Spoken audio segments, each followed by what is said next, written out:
In a world of breaking news, WKAT breaks the mold.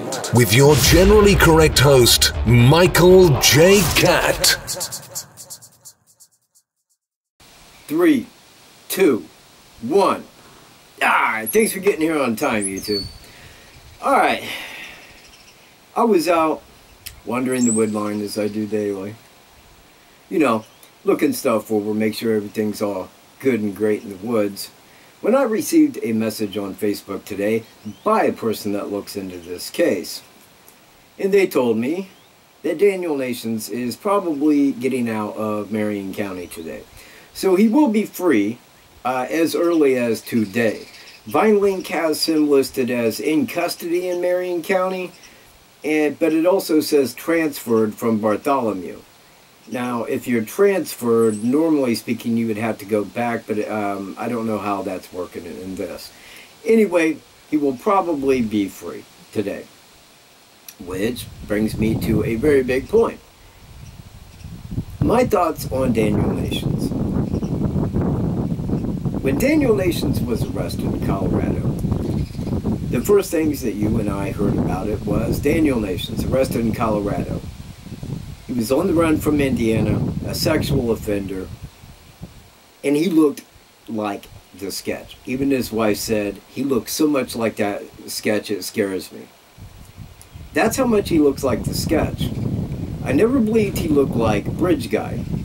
I never looked at the Bridge Guy photo and seen Daniel Nations. I never did. Greeno did. I don't. I never really seen that in the picture. So, I think at that time I said, he likely is the guy who committed the murders. I said, and we will find out. And if he does go to court in Carroll County, we'll be there. And we would have. We still will, should anybody go to court. So, that's where it was. And then I started looking into him. Everything in his background. Everything I could piece together. It fit better than OJ's glove. It fit to a T. I said, this likely is the guy. The motive looked simple. You go to a secure area where there's no police around, a hiking trail, a place where women wander by, watch porn, as he does, stalk women, ask questions, hey, what's up, girl? How would you like some of this? You know, that sort of shit. Somebody may have said something, and his anger, PTSD, felt he went off, covered him with leaves and twigs. And that's where it was. And I felt pretty confident that he may be our guy. I felt very sure that he was that guy. But then things started to change. Now, I mean, as some people that are subscribed to this channel know, I had a much larger channel that YouTube completely terminated. I missed that channel. I had over 700 videos that are now wasted to humanity. Can't see him anymore. But I had said in that video, going back, that when I started seeing the lies coming out, out of law enforcement's mouth, when they went out there, and I was in direct communication with Daniel Nations, and he said he never got to talk to him. They never got to talk to him, nor did he get to give any DNA, because his public defender had said, no, you're not talking to Daniel Nations. And they held him off. So what was the word on that after they went to Colorado to go talk to this guy? They said, well, we can either confirm or exclude him as being there. That's like saying we don't have a clue. And it is. But the point is, they could have just came out, and said, we did not get to speak to him because of his public defender. We will know when he gets back to Indiana. They could have been straight with us. Instead, they kept stretching the truth. They kept throwing in the lies, like Doug Carter. We went out to Colorado and we sat down and we talked with Daniel Nations. No, you didn't. No, you did not. You're lying right to everybody. I want you to think about that. The head of the Indiana State Police lied to everyone. Why would that be? Why would he lie to everybody about such a matter?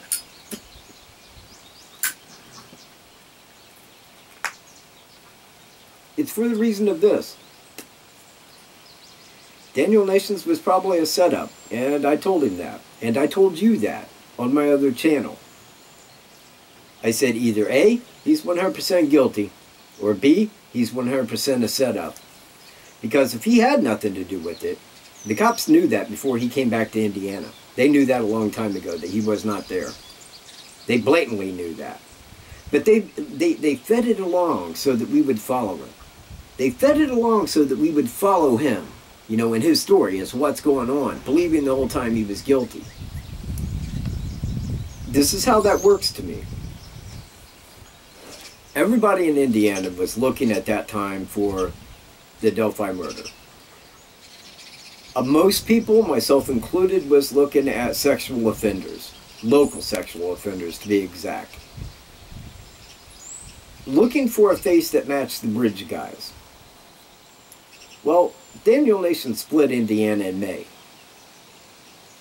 He was homeless at the time of the Delphi murders, living under a bridge that looks identical to the Monon High Bridge, just southwest of Indianapolis.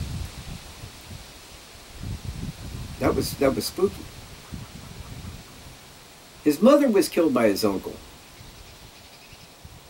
and she was taken out back and covered with leaves and twigs to hide her body. I heard that Libby's was. The police said that so was Tim Watkins out there in Colorado. He was shot with a .22, which Daniel Nations had a .22 rifle in his trunk. It was a perfect setup, man. He was already on the run, a sexual offender. They knew he'd be picked up. They knew he'd be stopped in time. It was a matter of time, man. He's got a very lengthy criminal record. They got his mugshots, put together a well-composited piece to look like him, to draw attention to somebody that looks like that. Then, a couple months later, he's arrested, looks like that. They're saying, there's a lot of similarities between these crimes. You know, they're throwing everything to feed us along. But it wasn't him. It was a distraction. It kept our eyes on him and off of them not solving this case. The other day, I wrote a letter to Sheriff Lesenby. Let him know my thoughts. Let him know exactly how I felt about this. Right down to the point that I think the FBI was there day one to cover. I said there's no other explanation. If I was heading this case up, it would have been solved in less than 2 months. With FBI's forensics, less than that.